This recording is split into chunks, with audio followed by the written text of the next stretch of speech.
don't think it takes super intelligence to figure out that if you want to figure out how to determine that if you want to figure out how far you've gone in a given pursuit, you pretty much have to look to the past and make a comparison of the past to the present. And the better your sort of metrics, your ability to measure, the better you'll be able to say, I'm doing this, I was doing this then, and I'm doing that now.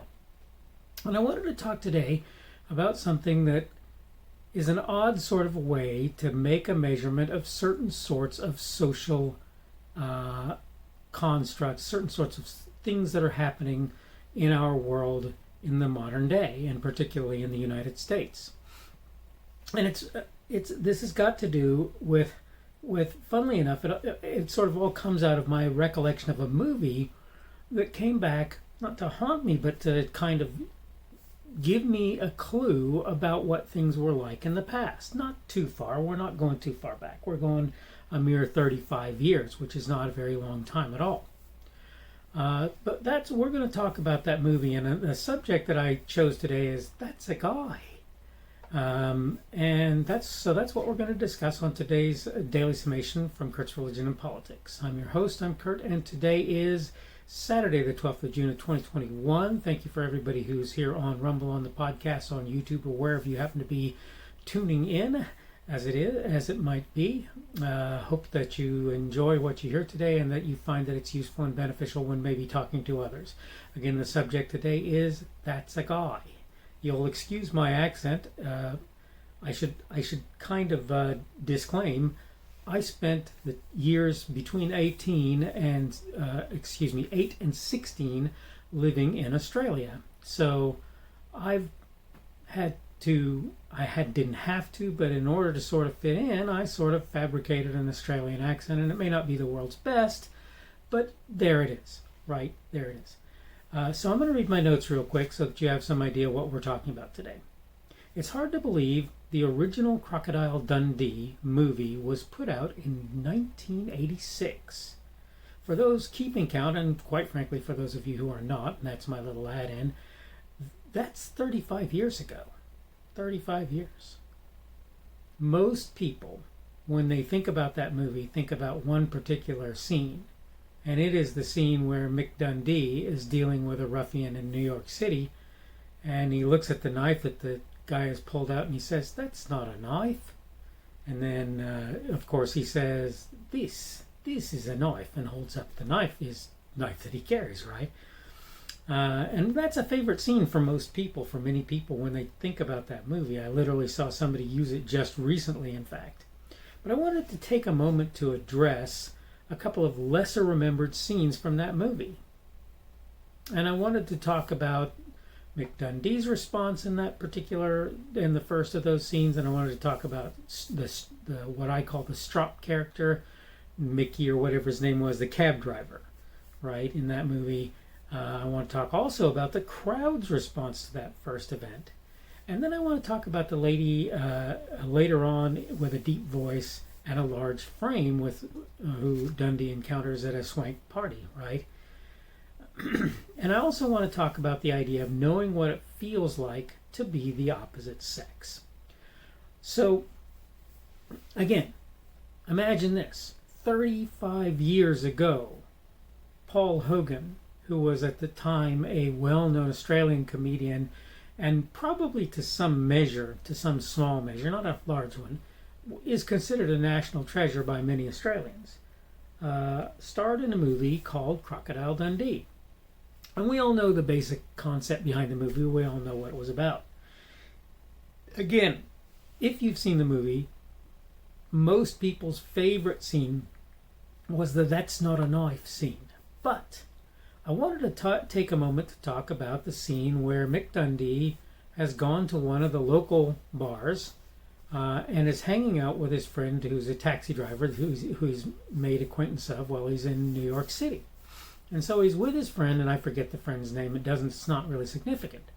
And in the bar is a lady wearing rather gothic-looking clothing. I don't remember exactly, but she's dressed up in a very ladylike fashion, dress, and and long hair and makeup and all the rest, right? And Mick Dundee strikes up a conversation with her. I believe her name was Gwendolyn. That's what I recall, or Gwen. Anyway, so he strikes up this conversation with this lady. And while he's doing that, the taxi driver character is trying to get his attention because he's trying to strike up a bad relationship. Let's be fair, that part of the movie I'm not fond of because he's trying to basically hook up with this individual.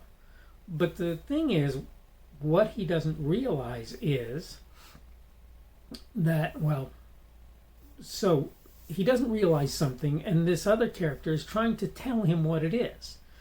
And so he's tapping him, and he's trying to get him to come over and talk to him, and so forth and so on. Finally, he gets him over to the side, and he tells the Mick Dundee character, this taxi driver, tells the Mick Dundee character, I've been trying to tell you all night, that's not a lady, that's a guy. And Dundee is sort of flabbergasted initially. And he sort of walks up to the young woman, supposed young woman, and he, quote, feels her up, which is bad, right? It's a bad thing. But the Dundee character was intended to be a crass character, so that's not all that surprising, right?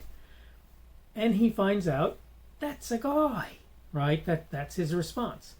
And the taxi driver fella, and for that matter, the guys in behind are chuckling, but nobody's really doing anything mean or rude to anybody. Well, of course, the, quote, Gwendolyn character runs out mortified, right? But the point I'm making here is, if you look at how these people treated this individual, they didn't gang up on the individual and beat him to death. In fact, it's pretty obvious that the majority of the people in that bar knew that she, as she presented herself, was in fact a he physically.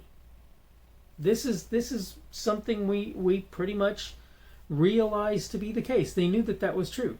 Now, they chuckled about it, and that was probably a little bit crass and callous, I suppose you could argue, but the reality is they, like Dundee, were pretty much everyday people, and they didn't really think anything about it. But here's what they didn't do. They didn't not let that individual come into the bar in the first place. They didn't make fun of that individual while that individual was sitting at the bar.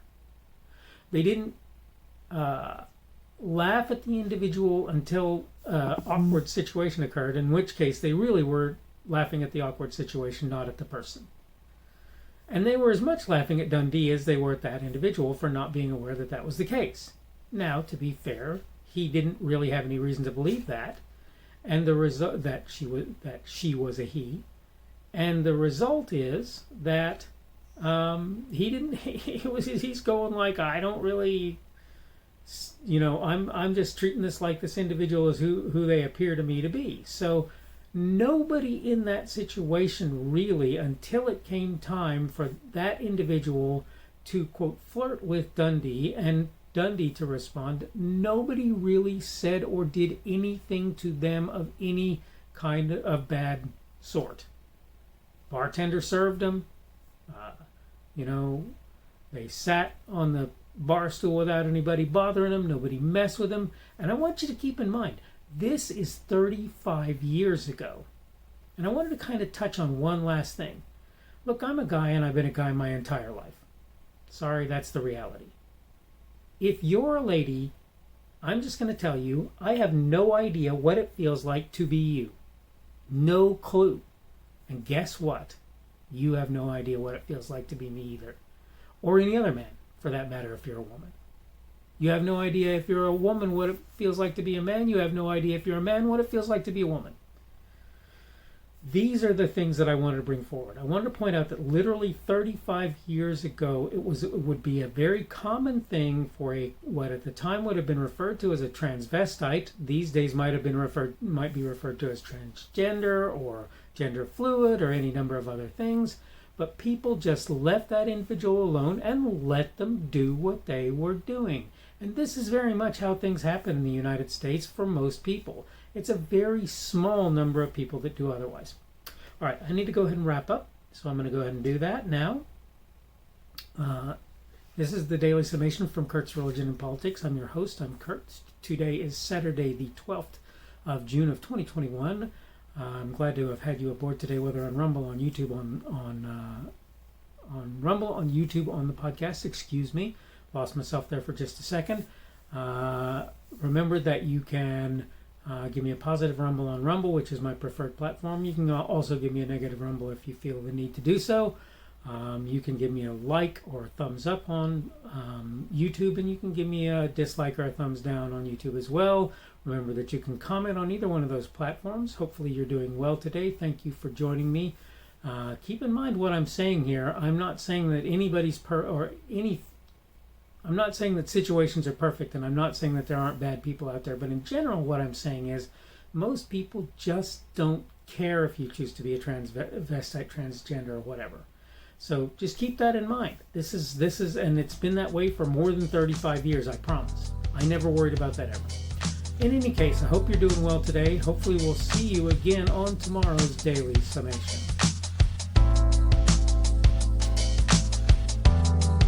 The speaker on this edition of the Daily Summation is Kurt Schubert. This video was recorded on Saturday, the 12th of June of 2021. The Daily Summation is created for Kurt's Religion and Politics.